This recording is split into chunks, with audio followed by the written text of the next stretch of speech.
G'day everyone, welcome to the podcast. I'm your host Jason Blaiklock, and today we're tackling a critical issue that could reshape the heart of Sydney.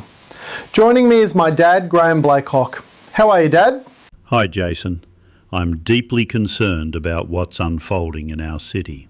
Our city mayor is proposing a project that could demolish iconic heritage buildings, including our own Australian opal cutters, to create Town Hall Square, a massive slab of pavement.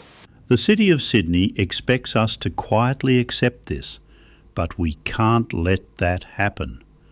The soul of Sydney is not for demolition. The council has stated an estimated cost of $150 million for the demolition of the buildings, but there are allegations that it could reach closer to $1 billion. The real expenses have been alleged to include up to $100 million for compensating previous landowners and tenants to leave the council-acquired building. And no one is talking about the costs to purchase all of these buildings. It is not publicly disclosed, but it could be anywhere from $400 to $500+ million of your money that has already been spent. What is of a much greater concern is the loss of premium CBD airspace. The immense value of this 18-storey zoning is not being discussed in the news. The project involves demolishing buildings in the George, Pitt and Park Street area. This footprint has 17+ stories of airspace, and the development potential of this is anywhere from $700 million to $1 billion in commercial office spaces or a mix of residential towers. Critics of the square allege that the $150 million figure quoted by the council ignores or even hides the true costs of past acquisitions, compensation payouts, current vacancy losses, maintenance fees, and potential legal fees to pay out the remaining owners and tenants. The critics allege the economic impact of the loss of these buildings could be much higher. Supporters value the project as civic space, an area for more protesters to gather, while critics question using $1 billion of premium CBD land for open space. The Mayor calls it a grand gateway, but the reality is we're trading functional heritage buildings and active shop fronts for a giant, expensive slab of pavement. And let's not forget, this would demolish Woolworths, the #1 supermarket in the CBD, with 1 million customers a week using this store. Where will they all go? At a time of economic uncertainty, with the country on the verge of a massive recession, this project could push us over the edge. Most governments are talking about fiscal constraint, yet allegedly the City of Sydney wants to spend hundreds of millions of dollars on a project almost no one wants. Look at the sunken concrete pit next to the Town Hall steps today. It's a drafty, depressing void. The current vacant Town Hall Square has been a terrible indictment on the council. Next to St Andrew's Cathedral, this current square is dirty, unkempt and disgusting. Had a recent protest in George Street.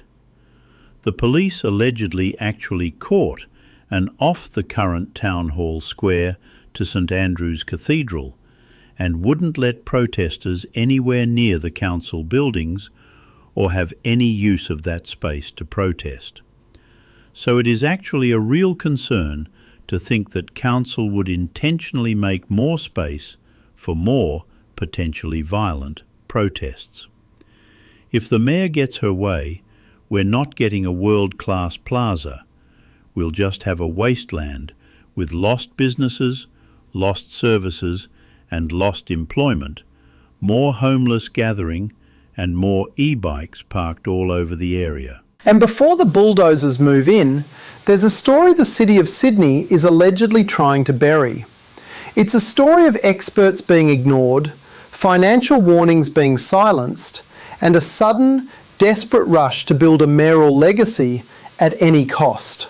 This isn't just one shop, it's our neighbourhood. Park House, on the corner of Park and Pitt Street, is the first vertical shopping centre in Sydney, the very first. And what's more, it is right above the start of the tank stream, which flows all the way to Circular Quay. You can still walk along it underground. The City Council wants you to think this is a simple, sensible project in the public interest.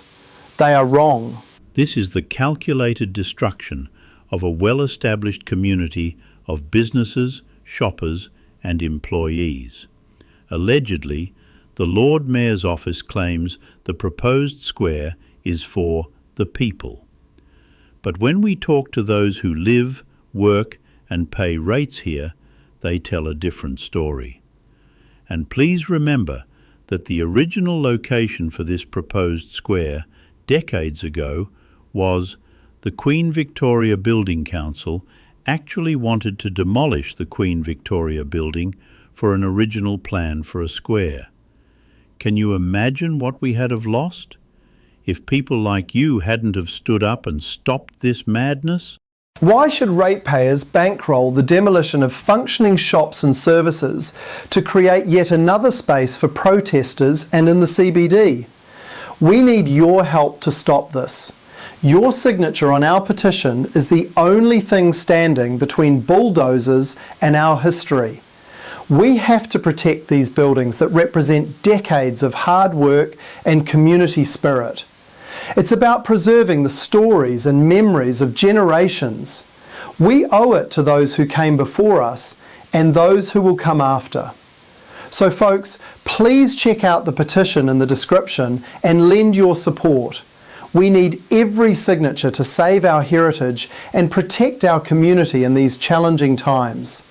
Thank you for listening and for standing with us to protect the soul of Sydney. Catch you next time. Let's keep our city's history alive.